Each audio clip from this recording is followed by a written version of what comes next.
Hello, I hope you're having a great day. Welcome to Unboxing with Bill. My name is Bill Hirschinger. I am the Director of Engineering at Standard Electric, and I have a special guest today, Eric Reiter from ABB. Good morning. Eric and I have been friends for coming up on 30 years, so it's been a long time since our first time together. So Just weird because I'm not that old. you are, you look it. Not as bad as me, but anyhow. Eric Reiter, please go ahead and let us know what you brought with us. All right. So today I thought it would be fun to unbox one of our contactors, just to kind of show how easy they are to work with, kind of modular. I brought some accessories just to show how quick and easy everything kind of snaps together and puts together in the field. Let's see it. Start opening up. Really good with a knife. Thanks, Bill. We like to include lots of padding. Of course you do. That's all padding. We got something else in here too. Packing slip. Packing slip. We're going to move that over here. All right. So this is an AF65 You want to see where he lives? 3-pole contactor. So just some of the features with the AF series. The old A-line contactor kind of started phasing out about 10 years ago. We brought in the AF series of contactors with the electronic coils. So instead of the electromagnetic coil like the traditional contactor, we went to an electronic coil. And the real benefit is instead of having 18, 20 different coil variations, between 50, 60 hertz and all the different voltages. You get multiple voltages with one coil. Yes, we do. So What's we can the range cover, on this one? there's 4 different coils that cover the entire range. This one is the -13. So this would be a 100 to 250 volt AC/DC, 50, 60 hertz. We also have one that's essentially 20 to 60 volts AC/DC. Again, 50, 60 hertz, 48 to 120, and then a 250 to 500 volt. So those are the 4 ranges. So some of the other benefits of using that electronic coil are sag resistant. So in the traditional contactor, if you have a voltage sag, your control voltage starts to drop down. Yep. You hit about 70%, it's going to start to chatter pretty violently. Or open. And then it's going to open. Yep. With the AF and electronic coils, we really have a very broad range that it will continue to hold in. It won't chatter, and that chattering does cause damage to your contactor. And then when it drops out, it'll drop out cleanly at a lower voltage. And on the way back up, it picks up very cleanly and pulls back in. So you're really protecting the life of the contactor at the same time. I really like chatter though. Sometimes that's really fun to listen to in a control cabinet. It could be. Yeah, people enjoy that. So some other benefit, here's our incoming control voltage. If you don't want to come in the top with your control voltage for your application. That is slick. Pop that right on the bottom. Now your control power is on the bottom. That got an accessory. I'll show you in a second. We can actually come in the front. How long has this been like that? Oh, that's 10 years or so. Holy smokes. Like I've been with ABB 10 years now, and we kind of launched that AF product right when I first started. That's awesome. So I brought some other accessories just to show you how modular the product is and easy to snap stuff on and off. Get these open here. So while you're doing that, this does not include an aux contact. At this point, it does not. Okay. Are they looking at doing anything like that down the road? Or? So we have some of the smaller sizes. So the very low amp range, like the AF09, AF012s, AF16s, come with a built-in, kind of looks like a 4th pole, but it's actually a built-in aux contact. Normally open for a holding contact? Or you can do it normally closed, depending on what you need in there. But I take it you brought along possibly aux contacts. I did bring in some options here. This is awesome. So, there's lots of them. Let me help you out. All right. This is the way I unpack stuff. All right, so let's see which one's which. So, first off, I mentioned that you could bring your control power in the front.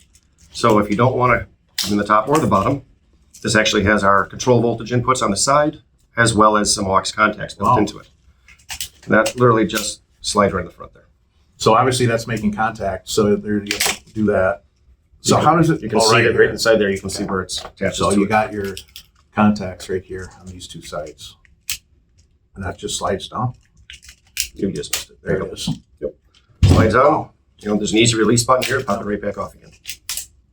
Very nice.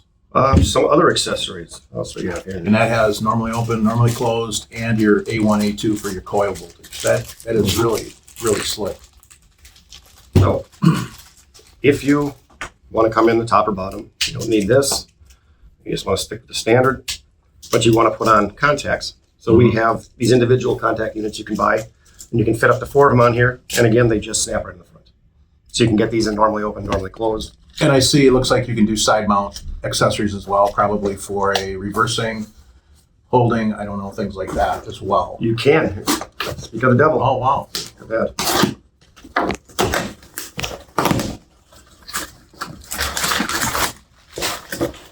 Let's see.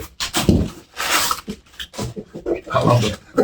So that's a lot of box That's a lot of box. for a little aux slot. Or is this mechanical linkage? Nope, this is the aux. I did not bring a mechanical linkage today. You just mentioned you can snap on an aux contact on the side here as well. Got to get it lined up properly. I'm missing it completely. You're really good at that. There we go. There we go. So, yeah, that was smooth. You can put that on the other side as well. You should try it. What else do you have over here? I brought an overload and a timer. So Yeah. here's a I'm worse than you. TE4 on, so an on delay timer. TF4 on. You got her? She's on. It's not that easy. It was easy though. It is easy. Just not for guys like me. And then if you want, That goes on the here's an on delay. front. Yep, on delay timer. It's going to snap on just like our input or incoming power. And now we've got an on delay timer we can put You have on. your adjustment right here, and you have timing ranges that you can switch, that you can adjust here, I assume. And your different, normally opens, normally closed. Very nice.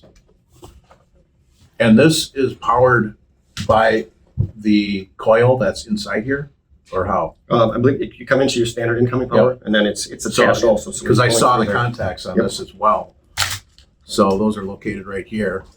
So we're actually powering up this timer right from the front of the contactor. That is really a neat design. And What then else do you have? lastly, I brought an overload. Excellent, you need those. Yes, you do. And I bet you this is a big range overload on this one, or is this a very No, it does. specific Well, this is I brought a thermal mag one, Okay, so it's a thermal element in here. I shouldn't say mag. the electronics are a little bit wider range. Yep, they are a little bit wider. A little This bit is more expensive. this is a little bit narrower, Yep. a little less expensive, like you said. Okay. And the idea is they are just going to plug right in here. You ever done this before? No, that's the first time. So, and then you would tighten it down just normally as Yes. with your screwdriver, or this would be a, what do you call the actual connection? This isn't a regular Phillips head, is it? I don't call it anything. It's just a tool that you get. It's a tool that you might have in your toolbox. Get that out of there. You look like I've been here before. But it's a very nice design, and I know we're selling quite a few of these. Yeah, no, How long has this been out again? 10 years. 10 years. And they've made some changes and advancements to the line. Some customers have applications that need faster responses, like very fast response. So we brought out kind of the old electromagnetic coil in a slightly different version, the AFC line. But everything's run the same platform. So all of the accessories all work together with it. But it does give customers that need that, whether that's the faster response or sometimes the electronic coils can cause some harmonic issues, depending on applications. We do have the standard old electromagnetic coil technology, but now in the new AF platform, meaning all the accessories, everything fits, everything works together. We also have a line of push-in connectors, so the push-in spring connectors. We have those as well for customers that prefer that, for whether it's the speed of wiring. Sometimes they might use robotics to do it and have it all kind of pre-laid out, in which case they can save some time and labor. So with the new coil design that you guys have had for 10 years, you don't really need snubbers and diodes anymore, do you? No, Much? the suppressor's built right into Spikes the are not in there. correct. Look, the suppressor's built right into the product. So where you used to have to purchase a separate suppressor, and actually with the new AFC line, with the back to the electromagnetic coil, you would again purchase a suppressor separately.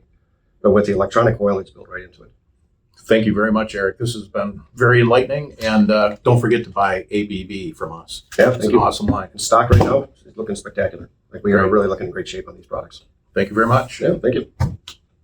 Have a great day. Bye, thank you. Enjoy, and we'll see you next time for Unboxing with Bill.